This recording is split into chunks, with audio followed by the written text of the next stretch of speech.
नमस्कार, नेप्से ट्रेडिङ न्युजमा स्वागत छ। म दिपेश घिमिरे। सुरु गरौँ आजका हेडलाइन्सबाट। मिड क्याप र लार्ज क्यापमा लगानीकर्ताको आकर्षण। बजार 2727 को लेभलमा 2780 को खड्गो कुर्दै लगानीकर्ता। विश्लेषक भन्छन् बजारमा सुपर बुल आउँछ। नेपाल बीमा प्राधिकरणको अध्यक्ष पदका लागि 5 जनाको नाम सार्वजनिक। उम्मेदवारहरूको प्रस्तुतिकरण र अन्तर्वार्ता फागुन 10 गते हुने। सरकारले अल्पकालीन ऋण सङ्कलन गर्न 5 अर्बको ट्रेजरी बिल जारी गर्ने। खरिदका लागि आह्वान। वित्तीय व्यवस्थापन सुदृढ बन्ने अपेक्षा। र नेपाल ग्रिन हाइड्रोजन युगमा प्रवेश गरिसकेको प्रधानमन्त्री ओलीको दाबी। इलेक्ट्रिक भेहिकलमा क्रान्ति आएको विश्लेषण। प्रविधिको प्रयोगबाट उत्पादन र विकास निर्माणलाई तीव्रता दिने आश्वासन।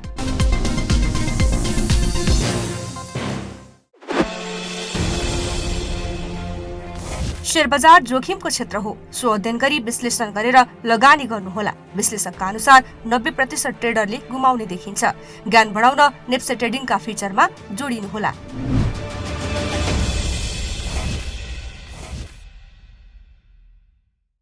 नेप्से ट्रेडिङ न्युज अब विस्तारमा। नेपाली शेयर बजारमा करिब 30 अङ्कको सुधार देखिएको छ। आज 30 अङ्कको सुधार आउँदै बजार 2727 को लेभल भन्दा माथि पुगेको छ। विशेष गरी यति बेला लगानीकर्ताले 2780 को बिन्दुलाई महत्त्वपूर्ण रूपमा हेरिरहेका छन्। विशेष गरी हिजो र आजको बजारको अवस्था हेर्दा मिड क्याप र लार्ज क्यापमा लगानीकर्ताको आकर्षण बढ्दै गएको छ। एक रिपोर्ट। मिड क्याप र लार्ज क्याप चल्दैनन् भन्ने विश्लेषक र लगानीकर्तालाई बजारले झापड हानेको छ।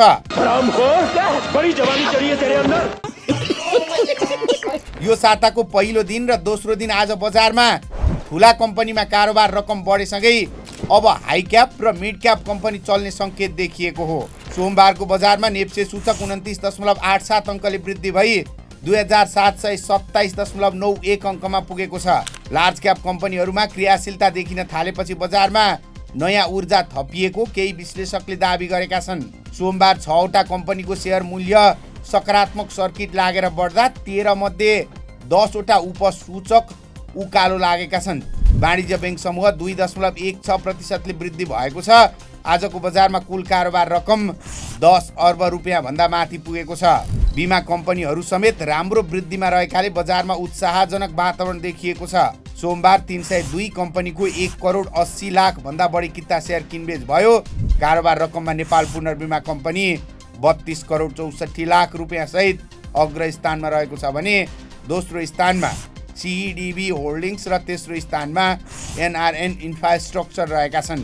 लगानीकर्ताहरूका लागि नेप्से सूचकले 2700 अङ्क पार गर्नु महत्त्वपूर्ण थियो। अब अर्को महत्त्वपूर्ण खड्गोको रूपमा लगानीकर्ताले लिएको 2780 को अवरोध पार हुने प्रतीक्षा लगानीकर्तामा छ।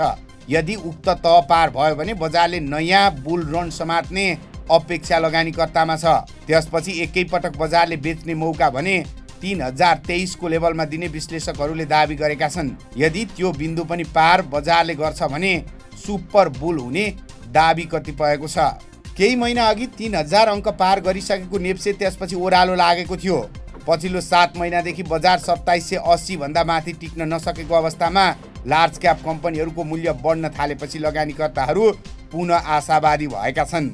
यति बेला बजारलाई सकारात्मक दिशामा लैजाने मुख्य कारक तत्त्वहरू अनुकूल देखिएका छन्। बैंकिङ प्रणालीमा तरलता बढ्दो छ भने ब्याज दर न्यून स्तरमा झरेको छ। साथसाथै पहिला कडा बनाइएका नीति नियमहरू खुकुलो बनाउने क्रम पनि जारी छ। नेपाल राष्ट्र बैंकले फागुन 15 गतेभित्र मौद्रिक नीति समीक्षा ल्याउने तयारी गरिरहेको छ। उच्च स्रोतको दाबी अनुसार आगामी शुक्रबार नै मौद्रिक नीतिको समीक्षा हुने आशा गरिएको छ। गभर्नर महाप्रसाद अधिकारीको अन्तिम समीक्षा के हुने भन्ने विषयमा बजारमा उत्सुकता पनि छ। शेयर धितो कर्जाका सम्बन्धमा अझै केही परिवर्तन हुने सम्भावना छ भने बैंक तथा वित्तीय संस्थाले छोटो अवधिको शेयर लगानी गर्न पाउने व्यवस्थाको माग समेत गरिरहेका छन्। नेपाली शेयर बजारमा पछिल्लो समय उच्च बिन्दुहरू बनाउने क्रम जारी छ। नेप्से परिसूचकले 2700 अङ्क पार गरेर मजबुत रूपमा टिक्न थालेपछि बजारमा नयाँ ऊर्जा थपिएको छ। कारोबार रकम 10 अर्ब रुपियाँ नआएको छ भने ठुला कम्पनीहरूमा लगानीकर्ताको आकर्षण बढेको देखिन्छ। हायर हाई र हायर लोको निरन्तरता बजार क्रमशः उचाइ बिन्दुहरू बनाउँदै गएको र उकालो प्रवृत्ति बलियो रहेको विश्लेषण गरिएको छ। बजारमा देखिएको चेन्ज अफ क्यारेक्टरको सङ्केत पनि हिजोदेखि नै देखिएको थियो, जसले ओह्रालो प्रवृत्ति सकिएर नयाँ उकालो लय समात्ने सम्भावना देखिएको केही विश्लेषकले दाबी गरेका छन्। हाल बजारमा 2660 को समर्थन, 2780 को प्रमुख अवरोध रेसिस्टेन्ट मानिएको छ। यदि बजारले 2780 अङ्क पार गर्न सक्यो भने नयाँ बुलिस प्रवृत्ति देखिन सक्छ। विश्लेषकका अनुसार बजारले 3023 अङ्क पार गरे सुपर बुल चरणमा प्रवेश गर्न सक्छ। आजको कारोबार विश्लेषण गर्दा 10 ठुला ब्रोकर मध्ये 6 ब्रोकरले बढी खरिद गरेका छन् भने 4 ब्रोकरले तुलनात्मक रूपमा बढी बिक्री गरेका छन्। खरिद चाप बढ्दो क्रममा रहेकाले बजारमा सुधारको सङ्केत देखिएको छ। आजको बजारमा सबैभन्दा धेरै कारोबार ब्रोकर नम्बर 58 ले गरेको छ। उक्त ब्रोकरले 67 करोड 63 लाख रुपियाँ बराबरको खरिद गर्दा 55 करोड 41 लाख रुपियाँ बराबरको बिक्री गरेको छ। कुल 1 अर्ब 23 करोड रुपियाँ कारोबार गर्दै उसले बजारमा 6.12% हिस्सा ओगटेको छ। ब्रोकर नम्बर 34 र 42 ले पनि खरिद पक्षमा अग्रसरता देखाएका छन्। ब्रोकर नम्बर 34 ले 38 करोड 42 लाख रुपियाँको खरिद गर्दा 33 करोड 35 लाख रुपियाँको बिक्री गरेको छ, जसले उसको बाइ सेल अनुपात 1.152 कायम छ। त्यस्तै ब्रोकर नम्बर 42 ले 34 करोड 71 लाख रुपियाँको खरिद गर्दै 33 करोड 20 लाख रुपियाँको बिक्री गरेको छ, जसको बाइ सेल अनुपात 1.045 रहेको छ। अर्कोतर्फ केही ब्रोकरहरू तुलनात्मक रूपमा बढी बिक्री गर्दैछन्। ब्रोकर नम्बर 45 ले 37 करोड 89 लाख रुपियाँको खरिद गर्दा 41 करोड 48 लाख रुपियाँ बराबरको बिक्री गरेको छ। उसको आज बाइ सेल अनुपात 0.913 कायम छ। त्यस्तै ब्रोकर नम्बर 49 ले 28 करोड 87 लाख रुपियाँ बराबरको खरिद मात्र गरे पनि 38 करोड 98 लाख रुपियाँको बिक्री गरेको छ, जसको बाइ सेल अनुपात 0.741 रहेको छ। आजको कारोबार रकम 10 अर्ब रुपियाँ भन्दा माथि पुगेको छ, जसले बजारमा राम्रो तरलता रहेको सङ्केत गर्छ। खरिद चाप उच्च भएका ब्रोकरहरूले बजारलाई समर्थन गरिरहेको देखिन्छ, जसले बजारमा बुलिस सङ्केत बलियो हुन सक्ने सम्भावना देखाएको छ। यदि खरिद चाप आगामी दिनमा पनि जारी रह्यो भने नेप्से परिसूचकले नयाँ उकालो समात्न सक्ने सम्भावना प्रबल छ। आज ब्रोकरले गरेको कारोबार विश्लेषण गर्दा ब्रोकर नम्बर 58 खरिदतर्फ सबैभन्दा सक्रिय देखिएको छ। आज सबैभन्दा बढी खरिद गरिएका सेयरहरूमा ब्याङ्किङ क्षेत्र हावी छ, जसमा ब्रोकर नम्बर 58 ले अग्रता लिएको छ। आजको कारोबारमा एलएसएलमा सबैभन्दा ठुलो खरिद भएको छ। ब्रोकर नम्बर 58 ले यसको सेयरको 44.56% खरिद गर्दै 1,18,972 किता सेयर किनेको छ। त्यस्तै ब्याङ्किङ क्षेत्रमा नै पर्ने एनआइएमबी को 41.22% खरिद र प्रभुको 31.77 खरिद गर्दै ब्रोकर नम्बर 58 ले ब्याङ्किङ क्षेत्रप्रति लगानीकर्ताको आकर्षण देखाएको छ। जलविद्युत क्षेत्रमा पनि केही ब्रोकरहरूको ध्यान केन्द्रित छ। एनजिपिएल को 34.37 खरिद ब्रोकर नम्बर 33 ले गरेको छ भने युएमआरएच को 31.99% खरिद ब्रोकर नम्बर 17 ले गरेको छ।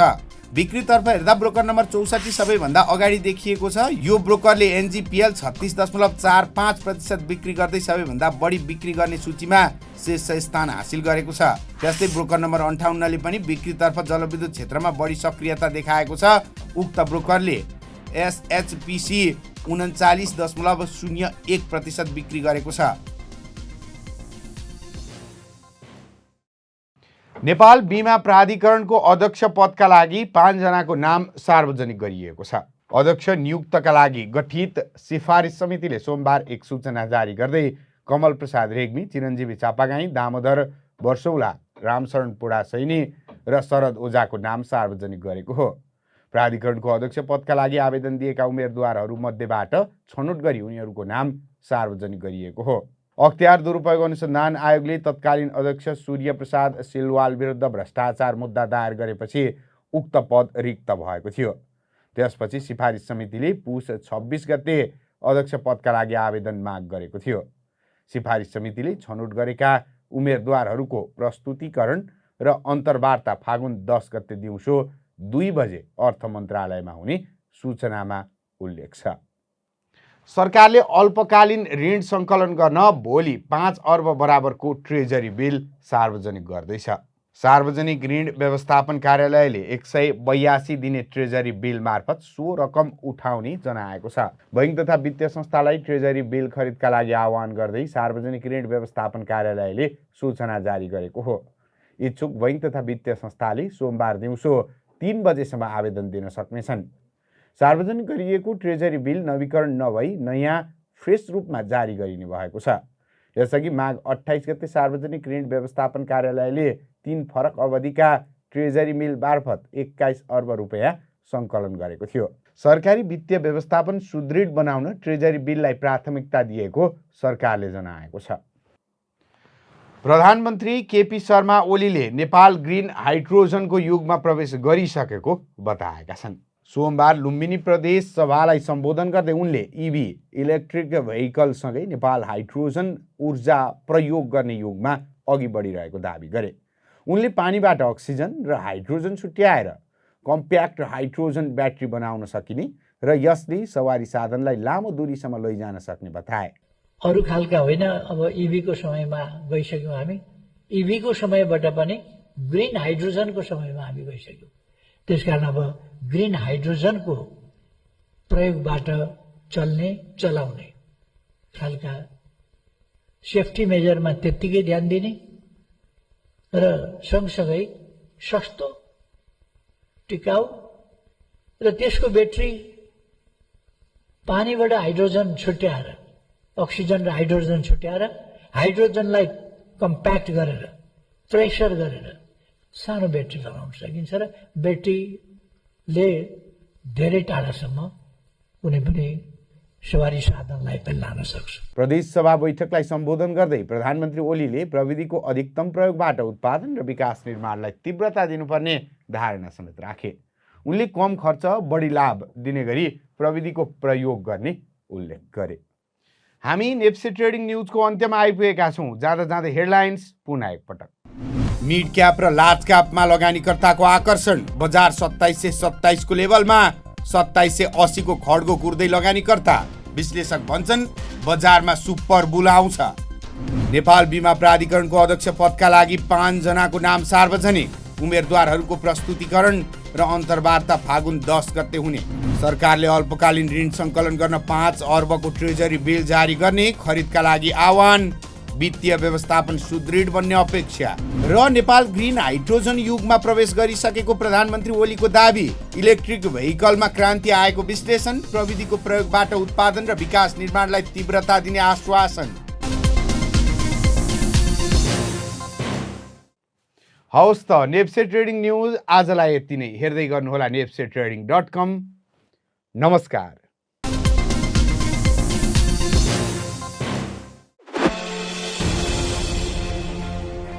शेयर बजार जोखिमको क्षेत्र हो। सो अध्ययन गरी विश्लेषण गरेर लगानी गर्नुहोला। विश्लेषकका अनुसार 90% ट्रेडरले गुमाउने देखिन्छ। ज्ञान बढाउन नेप्से ट्रेडिङका फिचरमा जोडिनुहोला।